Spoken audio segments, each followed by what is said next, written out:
Hi, boys and girls. Wasn't that a wonderful story that you just heard by Mrs. Vanderveer?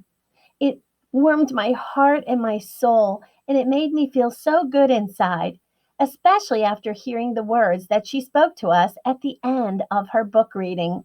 She talked about her boys and how they might look a little different than you, but how they are exactly the same inside. And it's okay to ask them questions about why they look different. Last week in our second step lesson, we learned about feelings, and we said people might feel angry or scared or happy or excited or sad. And we all have those feelings, no matter how we look on the outside. So, today's lesson is about the book that you read, and specifically about the little girl named Mimi who came to the school. Meeting Mimi is a fictional book. That means it is a pretend book that has characters in a setting and it tells key events throughout the book. But it also gives us some really great nonfiction facts if you pay attention. And it talks about people that have a disability. That is a very big word. Say it with me: disability. And if you listen closely, you hear the word ability in that big long word. And to have the ability simply means that we are able to do something. So if you have a disability, that might mean that you have trouble doing something. Like Mrs. Vanderveer referenced, her son Oliver has I think she said, boo boo on his brain. So he can't do some of the things that we do because his brain is different. And that is okay. He is still just like you on the inside and would make a great friend. So I encourage you, when we go back to school, you might see Oliver and Noah, and please go up and make a friend with them. Don't be afraid to ask questions. Okay, so for our activity today, I would like to start by drawing a key.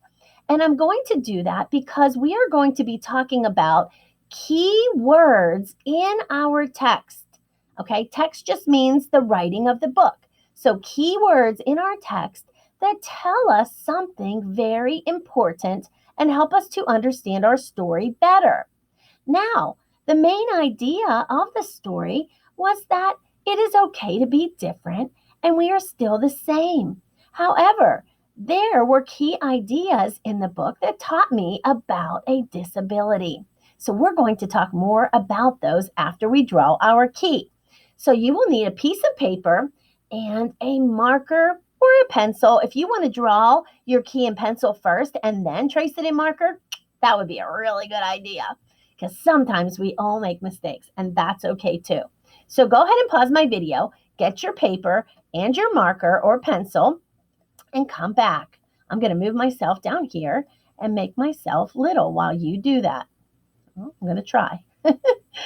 Okay, now I'll just do that. There we go. Whee! Okay, so I have my piece of paper here and I'm ready to draw my key. So I'm going to use my marker because I already practiced, but again, you may want to use pencil and then trace. Now I'm going to come to, you notice my paper is horizontal. That means hot dog style. That means long and skinny, not up and down. So I'm going to come to the center of my paper, watch first, and then I'm going to back up a little bit. So I don't want to be in the center, but I want to be pretty far over and close to the center. And I'm going to make a big oval. Now, in math, we're learning about geometry. So you should be able to make an oval. It's like a circle, but in an egg shape. Okay, mine looks like that. At the top of my oval, I'm going to make a little triangle that sticks out like that. And the same thing at the bottom. Okay, now I'm going to work on the bottom of my key first because we know it has different zigzags to allow it to fit into certain doors. So the way I did my zigzags is I made a line like that, and then I made a V or the top of a triangle, and then I just came down and I made another like upside down triangle or upside down V. I came across with a line I came back up and made a wider V. And then I came all the way down and I came and made a very wide V at the top, like that. So here's my tip, okay? It's a V, but it goes down further than the rest of my key right there. And then all I have to do is come across, whee, and connect the top of the key to the bottom. And I have a key. You can pause the video at any time if you want your key to look exactly like mine, and you need a little extra time to do that. Now, all keys go on a key ring, so I'm going to make a circle, and that will be where my key attaches to the ring. Okay, I'm going to switch colors of marker because I think that these words that I'm going to be writing on my key are very important. Remember, they are key words. The first word, I'm going to turn my paper so I can write across because this is my long word. It starts with duh. Can you guess what it is? Duh, CVC pattern, dis, which is an A, bill, another CVC pattern in that word, bill, another I, and then T, disability. So I have a T and then I have that Y, which makes the E sound at the end. So disability. And that was a really important keyword in the text that taught me that the little girl had something different about her. Now, what were other keywords in the text that talked about the little girl being different and what she had to do? Well, one of them that I heard was this word, and I'm going to put a bullet. We call that little dot a bullet because I'm writing different ideas. She used, let's see if you know this word, W-A-L-K, walk, and then I'm going to add E-R. She used a walker. So people with a disability might use a walker. What else did I hear in that story that taught me about that little girl? And this fact can be for people with disabilities or people who are just regular people that might have strong arms. Strong arms. So we can have that either way. But the little girl with the disability talked about her strong arms, and I wonder why she talked about that. The last word I heard that gave me a clue about her disability and taught me a fact was I heard this word, ramp. And I'd like you to write all three of those because we have them on our key. They are key words that I heard in the story. And the key words help me to better understand the story. Now, I'm going to write a word down here. See if you can read it. It's a question, and I'm going to write it in big red letters.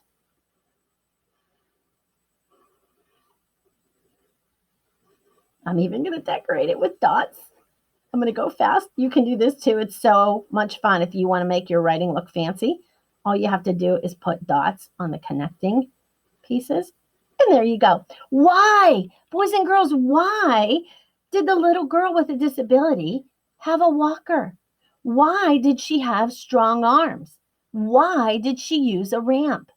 You have this wonderful guide to help you, but in your mind, you need to think about why. Okay, you need to answer that question, not just say she used a walker, she went down a ramp. We are going to tell why. So in order to do that, I'm going to move my organization sheet up here and I'm going to get out my writing journal. Now, in my writing journal, I have a lot of journals already, or a lot of entries already with pictures, and you should too. You should be writing in this journal even if we don't have an assignment, okay? That is really important. I told all of your grown-ups, have you write in that journal and make it free choice. You can write about whatever you want. But today, we're going to write about a student with a disability. And I'm going to start with an opening sentence. So I am going to say, I'm going to talk about Mrs. Vanderveer's son, Oliver. And another key word that she talked about that wasn't in the story, but taught me about a disability is that he used a wheelchair. So I am going to start with his name, Oliver. And when you write about a disability, I would like you to write about Mimi in the story. So you will start with Mimi, but I'm starting with Oliver. So it says Oliver, now you can continue here the same as me, has a, and there's this big word, and you can use your key to help you spell it. Disability.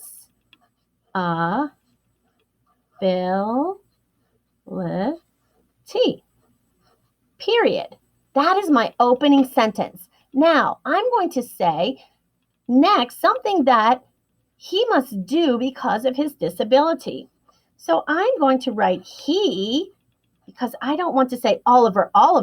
So I'm going to say he uses a, using finger spaces, wheelchair. Notice my digraph at the beginning of that. Oh my goodness, look at this word. It's a compound word, and it uses two digraphs. He uses a wheelchair. There's a w and there's a ch. Oh my goodness, that's exciting. Oliver has a disability, period. He uses a wheelchair. Now, in my mind, I have to answer the question, why? Why does he use a wheelchair? Well, it's probably because he can't walk. Do you agree with that? His legs aren't strong enough to walk. So I think I will start with the word his. His. So I have the word Oliver, then I have he, and now I have his. 3 different ways to begin my sentences. So his legs, CVC, leg, and there's your plural, leg, legs. His legs are, that's a trick word. Do you see why we have to use all of our Wilson patterns and know all of our Wilson methods? His legs are not, another CVC. Oh, here comes strong. Oh my goodness, that starts with 3 letters. I hear the S. Strong. And there's the ONG, which we'll be learning about soon in Wilson. His legs are not strong. Now, I could say enough for him to walk, but because I want to limit my time so you don't have too long of a video and you can get started on your entry, I'm just going to put a period there. So I always like to read it back to myself. Oliver has a disability. He uses a wheelchair. His legs are not strong. Now, I need to do one more sentence to tie my writing together and to finish my writing. So I think I will say, I'm going to start with his name again, Oliver, because I haven't used his name to start a sentence in a while. Oliver is my friend. And I sure hope you get to be friends with Oliver someday in school. And I might even put an exclamation point there. Okay? He is just like me. That's another way I could have ended it. I could have said, Oliver is just like me inside. Okay? Or it is okay that we are different. Period. We are still friends. Those are some ideas. Now remember, when you start your writing, you are going to use the word Mimi. Mimi has a disability. So in your journal, you will start with Mimi. And then you will pick one of the words from your key. You will pick walker, strong arms, or ramp. And you are going to tell me why Mimi uses a walker, why Mimi has strong arms, and why Mimi has to go down a ramp. Now, you only have to choose one of them. You don't have to write about all of them. If you're a high-level writer and you want to give me a longer writing, that is absolutely fine. But I would like to see at least 3 or 4 sentences in your journal. After you finish, it is also really important to notice the key details in the text. So in the pictures in the text. So you could go back to the story and you can look at those pictures to help you to draw, or you can come up with your own. And you're going to draw a picture of Mimi. And if you wrote about a ramp, you will show me Mimi going down the ramp. If you wrote about her strong arms, you might make a picture with Mimi showing a muscle or doing something with her strong arms. And finally, if you chose the word walker, you might show me Mimi using her walker to help her walk. Oh, I cannot wait to see your journal entries. When you're done, you are going to upload these journal entries into Lincoln Learning, and we are going to assign some points for you. So I can't wait to see what you did. Okay, so when you're done, have your grown up take a picture of your journal and upload it to Lincoln Learning. And we'll have the document set up so that you can do that submission. Oh, boys and girls, I'm so proud of you. I love you all. I know you're all different. And you know what? That is what makes you so special. And that is what makes our world so wonderful. I hope you have a sunshiny day and have fun doing your activity with key details in a story. Take care. I'll see you soon.